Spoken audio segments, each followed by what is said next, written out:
Hello everyone. आज हम करने वाले हैं यूजीसी नेट का पेपर थर्ड 2012 का 2012 का पेपर थर्ड जो है वो हम स्टार्ट करेंगे। ये लिखा हुआ पेपर थर्ड इकोनॉमिक्स का, ठीक है। सेकंड पेपर जो था वो हमने डिस्कस कर लिया था और ये जो है वो थर्ड पेपर जो है वो हमने स्टार्ट करना है। तो फर्स्ट क्वेश्चन देखते हैं। फर्स्ट क्वेश्चन है, a solution of Walrasian general equilibrium will exist if and only if, मतलब कि वालरेसियन जो जर्नल इक्विलिब्रियम है उसका जो सोल्यूशन है वो आपका एग्जिस्ट करेगा ओनली इफ। कौन सी कंडीशन जो है वो आपकी फुलफिल होगी, मतलब कौन सी कंडीशन को ये बताएगा। तो जर्नली यहाँ पर अगर हम देखें तो हिग्स के साथ तो इसका रिलेशन नहीं है, ठीक है। अब law of income distribution satisfied ये भी नहीं है। फिक्स्ड पॉइंट मतलब कि पैरेटो के साथ होगा, ठीक है। तो अगर थोड़ा सा हम बात करते हैं कि marginal rate of substitution, marginal rate of transformation जो है, मतलब जहां पर M R T X by equal to M R S A X Y equal to M R S X Y B होता है, वहां पर जो है वो आपका इक्विलिब्रियम की जर्नल इक्विलिब्रियम की कंडीशन जो है वो अचीव होती है प्रोडक्शन एंड एक्सचेंज के लिए। क्लियर। तो और यहाँ पर क्या होता है कि यहाँ पर जो है वो आपका ये जर्नल इक्विलिब्रियम की कंडीशन होगी और आपका जो इसका करेक्ट आंसर है वो आपका आएगा किसके साथ, Pareto's condition of optimality is satisfied. कि जब आपका पेरेटोज की कंडीशन जो है ऑप्टिमलिटी की सेटिस्फाई होगी तब जो है वो इक्विलिब्रियम एग्जिस्ट होगा, ठीक है। तो ये आपने याद रखना है, ऐसे ऐसे क्वेश्चन जो है वो आ सकते हैं। नेक्स्ट क्वेश्चन है, select the correct statement of adding up theorem. Adding up theorem की जो है वो करेक्ट स्टेटमेंट जो है वो कौन सी होगी, तो वो हमने देखना है, ठीक है। तो एडिंग अप थ्योरम जो है उसमें अगर हम देखें तो फर्स्ट है, if income generated by the given output produced during the given period is distributed according to average productivity of all factor, total income will be exhausted. और सेकेंड है, total income derived from the output will be exhausted. मतलब क्या बोल रहा है कि total income जो है डिराइव्ड फ्रॉम द आउटपुट से जो डिराइव्ड हो रही है टोटल इनकम, जो आउटपुट को सेल करने के बाद आउटपुट से जो टोटल इनकम आ रही है विल बी एग्जॉस्टेड, वो एग्जॉस्ट हो जाएगी। कैसे, if all factors are paid, कि जितने भी फैक्टर्स लगाए हैं जैसे लेबर वगैरह, लैंड लेबर कैपिटल 4 होते हैं, all factors are paid according to their marginal productivity. तो ये सही बोल रहा है कि जो जैसे लेबर है तो उनको जो है वो पेमेंट उतनी मिलनी चाहिए मार्जिनल प्रोडक्टिविटी के बराबर, उससे कम नहीं होनी चाहिए, ठीक है।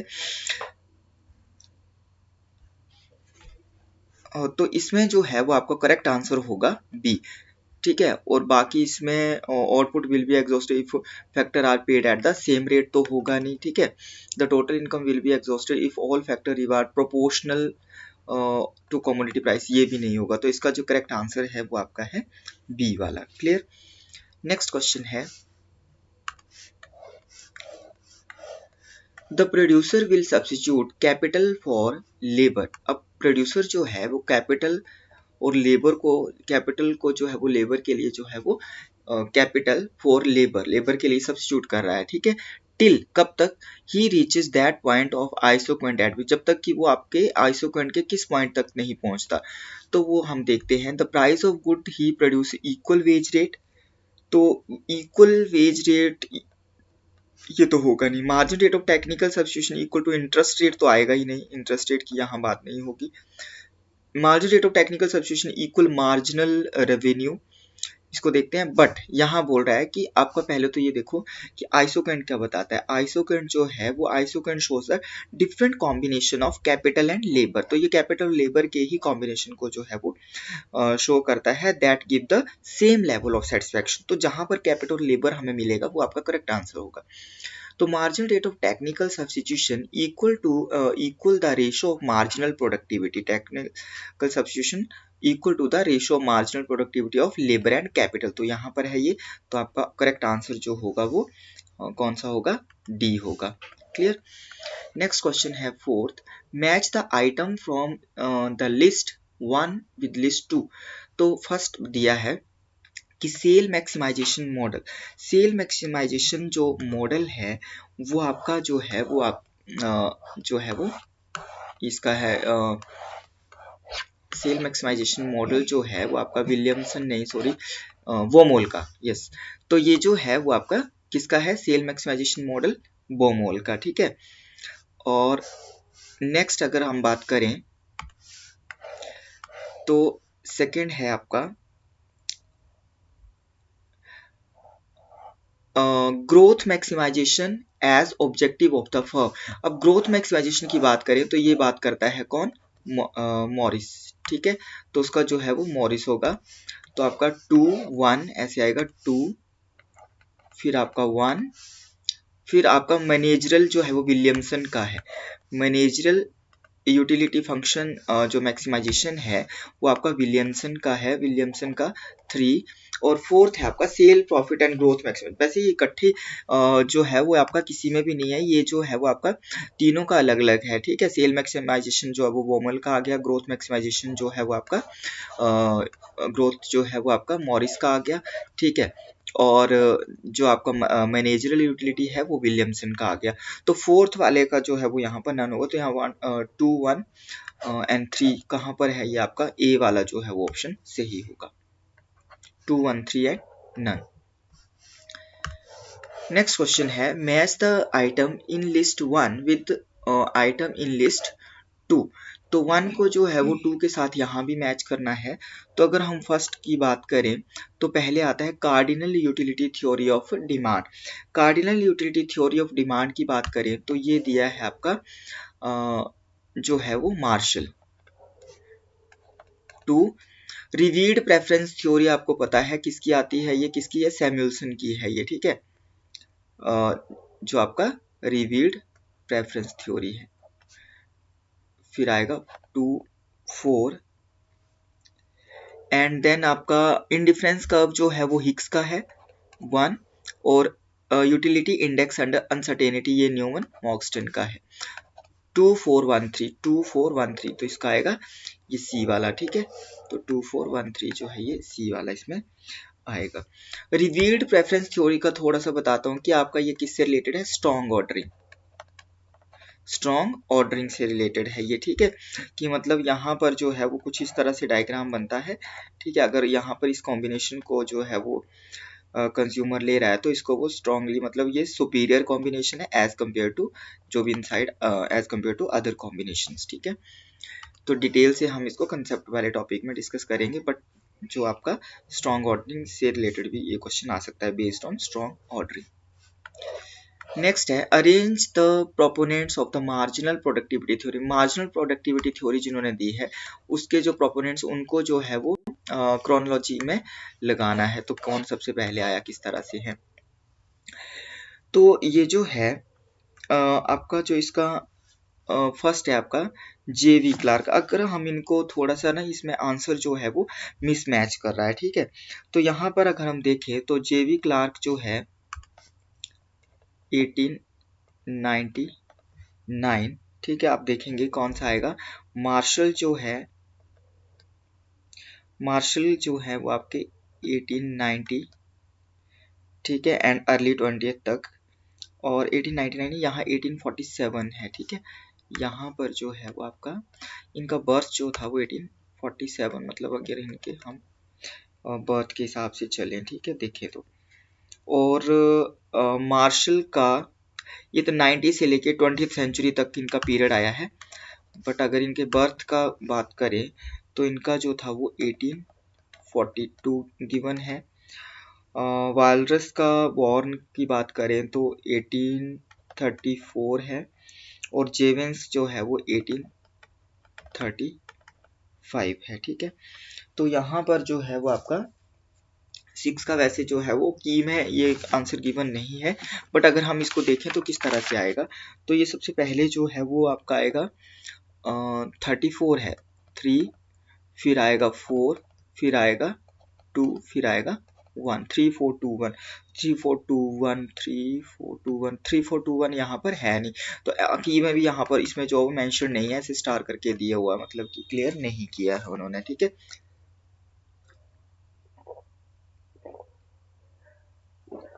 तो इनके बर्थ की अगर बात करें तो हमारा इस तरह से ये आएगा, मतलब कि कौन कौन से इकोनॉमिस्ट कब कब आए। नेक्स्ट क्वेश्चन देखते हैं, असर्शन रीजन का है। Non collusive model of Chamberlin asserts, अब चैम्बरलिन का नॉन कोलूसिव है, कोलूजन नहीं करती है, मतलब फॉर्म है non collusive model of Chamberlin asserts that a stable equilibrium can, अब उनका स्टेबल इक्विलिब्रियम जो है कब हो सकता है, can be reached if each firm charges monopoly price, अगर बोलते हैं हर फर्म जो है वो मोनोपोली प्राइस चार्ज करे, ठीक है, and equally share the market, और हर जो है वो इक्वली मार्केट में शेयर करे, मतलब share the market demand for their products, मतलब कि इक्वली जो है वो आपके मार्केट डिमांड प्रोडक्ट को वो जो इक्वली शेयर करे, तो ये बात जो बिल्कुल सही है, ठीक है, तभी जो है वो उनका स्टेबल इक्विलिब्रियम जो है वो आ सकता है, ठीक है। नेक्स्ट अगर हम बात करें तो हमारा जो है वो बिकॉज, आगे बिकॉज लगा के देखना आपने कि reasoning is that the firms reasoning is that the firms recognize mutual interdependence, reasoning बोलते हैं कि रीजनिंग इसका ये है रीजन कि the firm recognize mutual independence in terms of action and reaction with regard to price, मतलब interdependent firms जो है वो एक्शन लेंगी and reaction with regard to price decision, मतलब साथ में मिलकर प्राइस डिसीजन होंगे विद द ऑब्जेक्टिव ऑफ, किस ऑब्जेक्टिव के लिए, with the objective of profit maximization, profit को मैक्सिमाइज करने के लिए, which will be realized if prices are determined at a level which equal marginal cost, तो ये बिल्कुल जो है वो सही है, तो both A and R are correct and R is the correct explanation of A, तो 7 का आंसर जो है वो आपका ए होगा।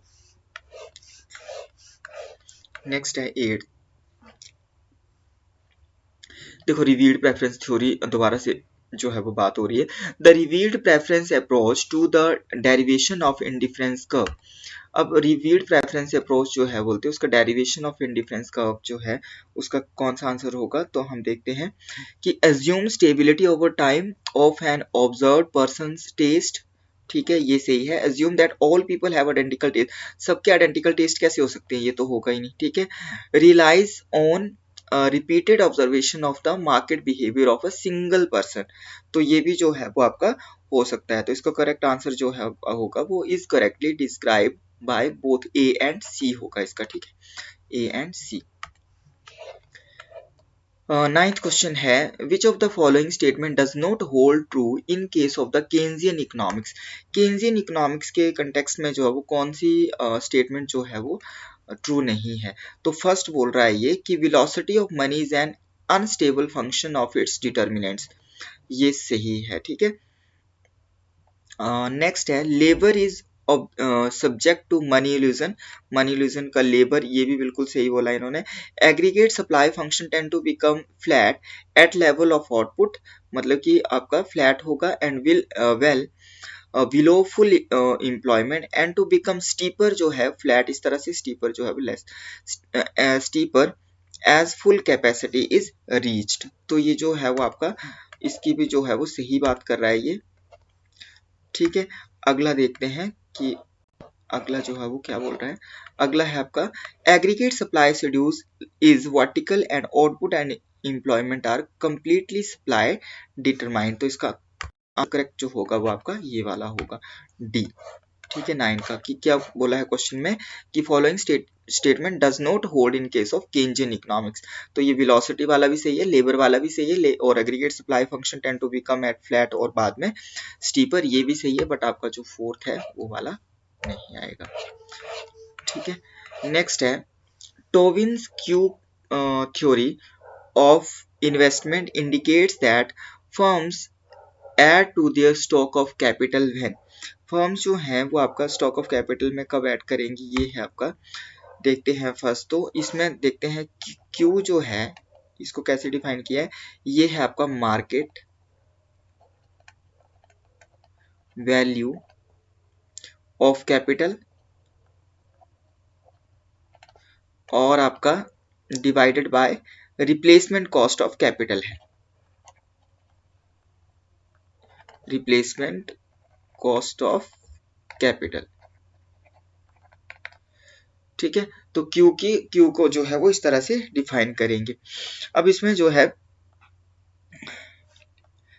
when market value of the existing capital is less than the cost of acquiring new capital, मतलब इसमें इसका क्या मतलब है कि investment is undertaken when, investment जो है वो आपका क्यू रेशो, अगर क्यू रेशो से हम इसको डिफाइन कर रहे हैं, अगर क्यू रेशो जो है वो आपका ग्रेटर देन 1 है तो क्या होगा, इन्वेस्टमेंट इन्वेस्टमेंट होने पर इन्वेस्टमेंट क्या होगा, प्रॉफिटेबल होगा। ठीक है, ये याद रखना, क्वेश्चन आ सकता है। क्यू जो है वो लेस देन 1 है तो आपका इन्वेस्टमेंट जो है वो लेस इन्वेस्टमेंट, और आपका ये जो है मतलब इन्वेस्टमेंट कम होगा और प्रॉफिटेबल नहीं होगा, लॉस को इंडिकेट करेगा। ठीक है, because market value of their existing capital is less, तो market value of their existing capital is less, तो हमने देखना है कि जो है वो आंसर कौन सा होगा, the market value of there financial assets exceed the replacement value of their real asset, तो यह है ना रिप्लेसमेंट वैल्यू ऑफ कैपिटल, तो रियल एसेट, तो इसका आंसर जो है वो आपका बी होगा। ठीक है, तो इस तरह से बाकी आपने the replacement value of there real asset exceed the market value of there financial asset, ये नहीं होगा, the market value of there financial asset exceed the replacement value of there real asset. Question number 11 है when current income includes negative transitory component relating, जब current income जो है current की बात कर रहा है ये, ठीक है, तो ध्यान देना है, includes negative transitory component relating consumption with current income will produce, current income will produce an average propensity to consume that is lower than the long run average propensity to consume, average propensity to consume that is lower than the long run average propensity to consume, an average propensity to consume that is higher than the, अब lower, short run में lower नहीं होगा, short run में higher होगा, तो यहाँ क्या बोल रहा है, an average propensity to consume that is higher than the average long run propensity to consume. अब अगर यहाँ पर हम बात करें तो यहाँ पर क्या बोल रहा है कि ए पी सी जो है वो ग्रेटर देन होगा in the short run as compare to long run, तो इन द शॉर्ट रन जो है वो एपीसी ज्यादा होगा और लॉन्ग रन में जो है वो कम होगा। क्यों होगा, because in the short run individual might not be able to adjust their consumption pattern, मतलब कि शॉर्ट रन में जो है वो अपने कंजम्पशन पैटर्न को एडजस्ट नहीं कर सकता, उसके कई खर्चे होते हैं जो कि उसने डिसाइडेड किए होते हैं, तो उसका जो कंजम्पशन है वहां पर मतलब कंजम्पशन के ऊपर जाता है, कोई उसकी बोरोइंग है या कोई इंस्टॉलमेंट है उसके ऊपर जा रहा है, तो वो उसमें चला जाता है। ठीक है, बट लॉन्ग रन में जो है वो फैक्टर भी वेरिएबल होते हैं और लॉन्ग रन में उसको टाइम भी मिलता है, इनकम भी बढ़ेगी, तो लॉन्ग रन में जो है वो उसका मतलब जो है वो एडजस्ट कर सकता है। In the long run individual may have more flexibility, क्योंकि उसको फ्लेक्सिबिलिटी ज्यादा होती है, तो इसीलिए जो है वो आपका करेक्ट आंसर जो होगा आपका बी होगा।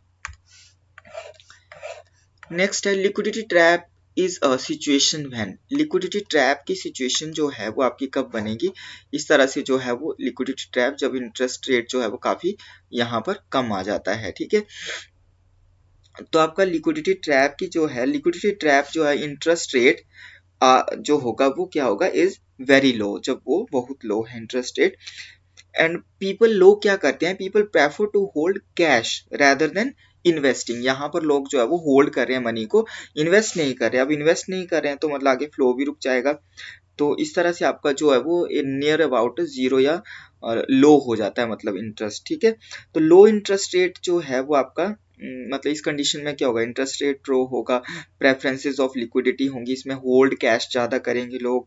ठीक है, और इनइफेक्टिव मॉनेटरी पॉलिसी होती है इस कंडीशन में, और साथ में जो है वो डिफ्लेशनरी प्रेशर भी बनते हैं। तो यहाँ पर देखते हैं कि liquidity trap is a situation when all potential investors expect the rate of invest to rise in future, तो ये वो तभी होगा कि आपका यहाँ पर जो है वो रेट ऑफ इंटरेस्ट जो है वो फ्यूचर में राइज करेगा, तो ऑल पोटेंशियल इन्वेस्टर्स जो है वो ये एक्सपेक्ट करते हैं कि फ्यूचर में रेट ऑफ इंटरेस्ट जो है वो राइज करेगा, तो ये स्टेटमेंट जो है वो ये बिल्कुल सही है। All potential investor expect the rate of interest to fall in future, ये तो होगा नहीं।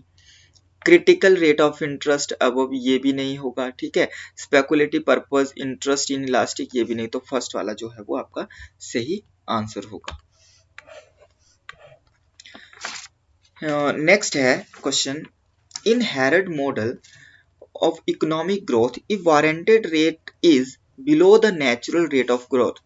अब warranted rate of growth जो है वो below है natural rate of growth के, ठीक है, natural ज़्यादा है, below the natural rate of growth, then it is possible to maintain steady state growth at the warranted rate with.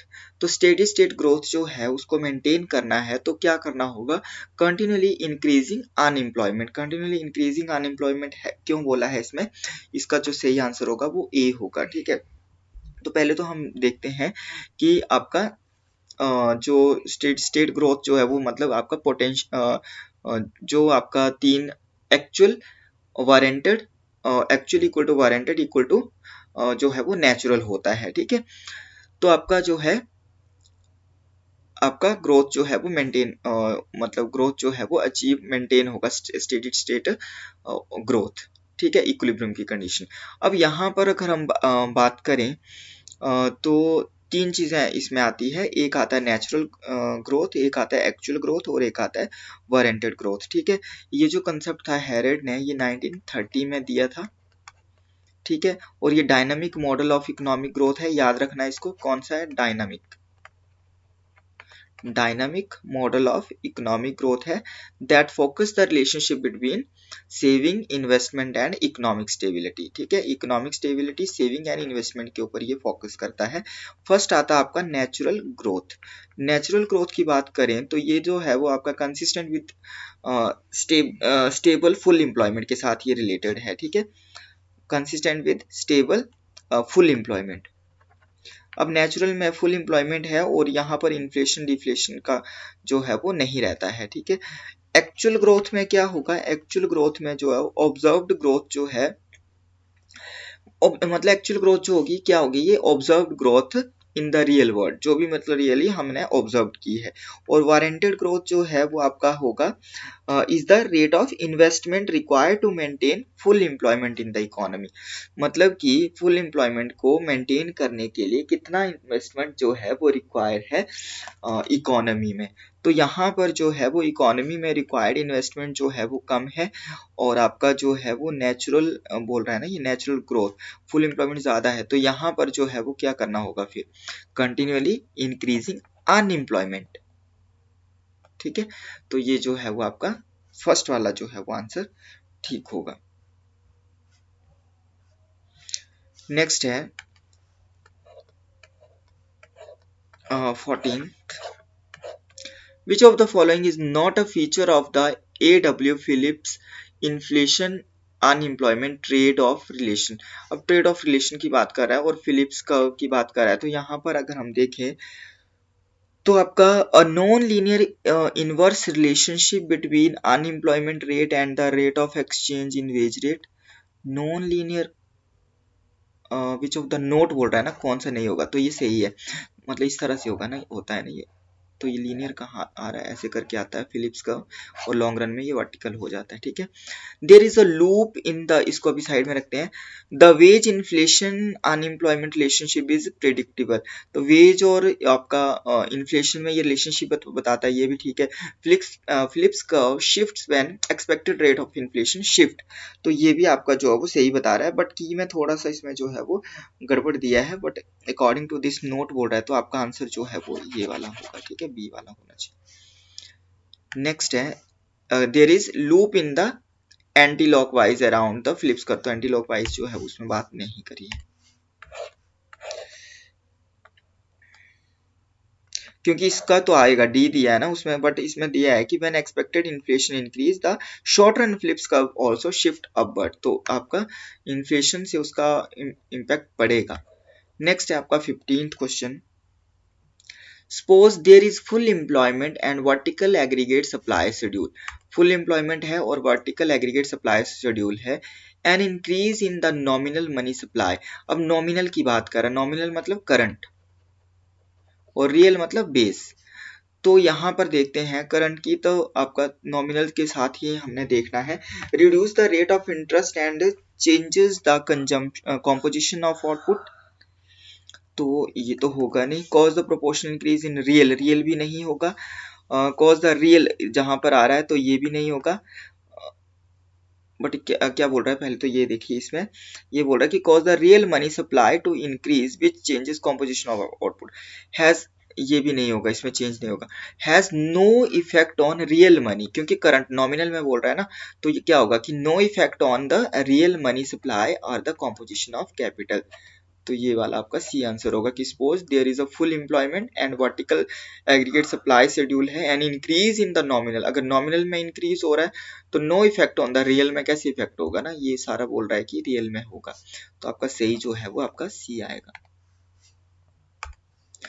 Next question है, in the context of the Mundell Fleming model of open economy, Mundell Fleming model की अगर हम बात करें open economy का, तो पहले तो ये देखो कि मंडल फ्लेमिंग मॉडल जो है वो it is also known as ISLM-BP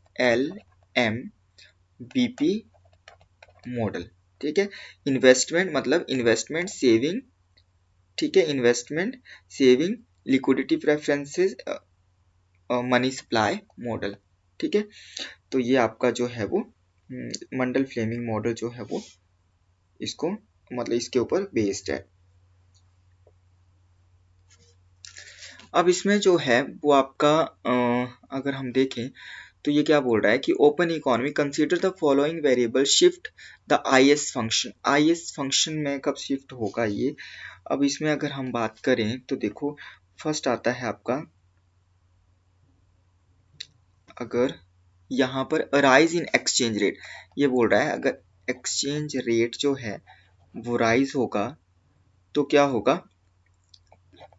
appreciation, appreciation से जो है वो आपका एक्सपेंडिचर, मतलब कि आपके अगर हमारी कंट्री का एप्रिसिएशन होता है तो हमारे एक्सपोर्ट जो है वो क्या होंगे, कम हो जाएंगे, मतलब कि उनको महंगा पड़ेगा।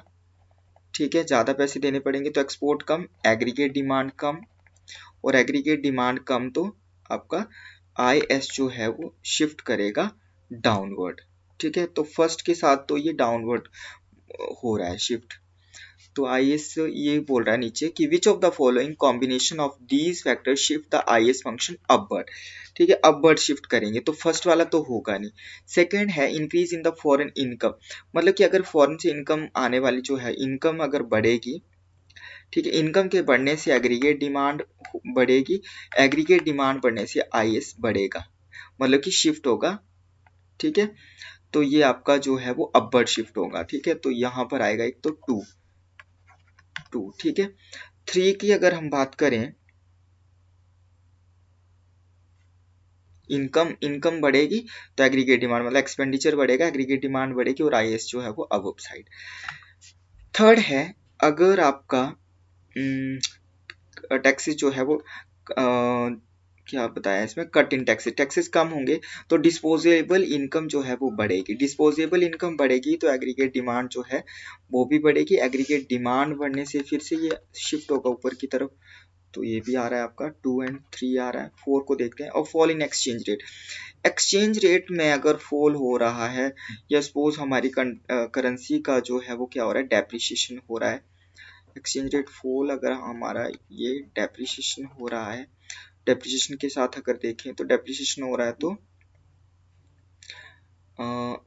एक्सपेंडिचर जो है वो क्या होगा, डेप्रिसिएशन, मतलब कि अगर एक्सपोर्ट एक्सपेंडिचर किसके ऊपर, एक्सपोर्ट की अगर हम बात करें तो हमारे एक्सपोर्ट जो है वो बढ़े, क्योंकि डेप्रिसिएशन अगर हमारे से जो कमोडिटीज लेंगे तो उनको सस्ती पड़ेगी। ठीक है, तो हमारे एक्सपोर्ट बढ़े, एक्सपोर्ट बढ़ेंगे तो हमारा जो एक तरह से एग्रीगेट डिमांड बढ़ेगा, एग्रीगेट डिमांड बढ़ेगा तो IS जो है वो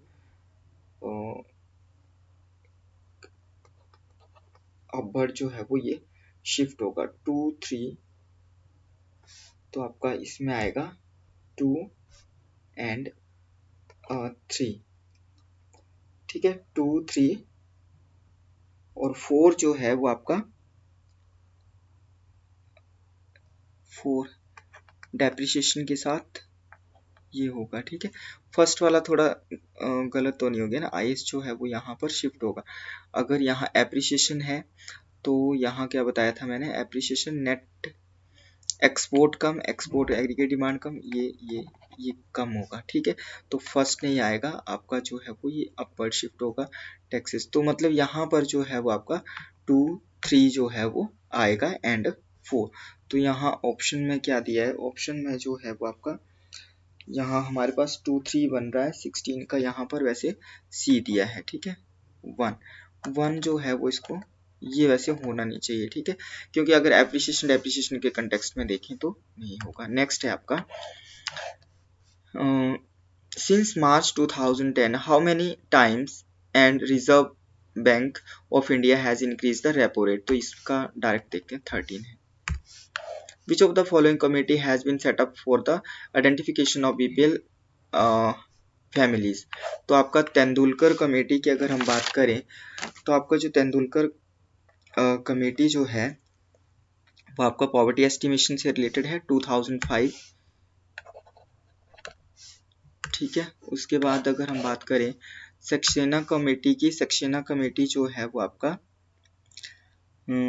2009, ठीक है।